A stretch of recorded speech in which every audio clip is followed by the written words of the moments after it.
top story. The US is pulling military personnel from an airbase in Qatar as tensions escalate in nearby Iran. President Donald Trump warning he'll take very strong action against Iran if its regime continues violence against protesters. The extent and brutality of the regime there is becoming clear. More images emerging of the nationwide protests despite the country's internet blackout. But Donald Trump says the killings have now stopped. With the internet blackout still in place, the true death toll across Iran remains unclear, but it's likely running into the thousands. Sky News has spoken to one woman in Tehran who attended the protests, and her testimony is chilling. She asked not to be identified for her and her family's safety. Everyone was being shot in the head. I don't think they have space in the jails anymore, so they're just killing us. There were lots and lots of people being sprayed with tear gas. It burnt our lips and our eyes. Without help from the outside, they just kill everyone. This time, everybody is out on the streets. It doesn't matter if you're rich or poor, religious or not, old or young. Everybody wants these people gone. It is still very hard to understand what is happening inside Iran, but the regime is trying to seize control of the narrative, pushing back with images and messages designed to project strength and unity. State television in Tehran has aired footage of large pro-government rallies and funerals for security forces killed in the unrest.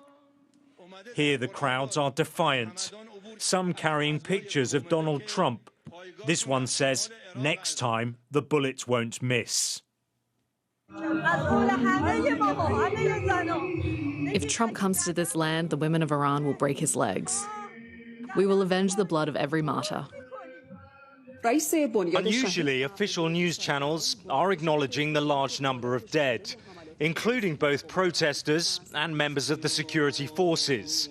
But the regime claims the violence was carried out by rioters and terrorists incited by Iran's enemies abroad.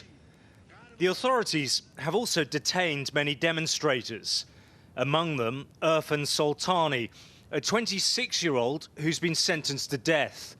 He was to be executed. His fate at this moment is unknown. The regime's brutal response has brought global condemnation.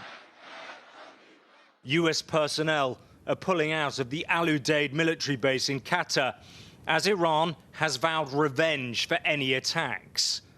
Donald Trump had warned the regime that killing protesters was a red line. We've been told that the killing in Iran is stopping, and it's stopped, and it's stopping.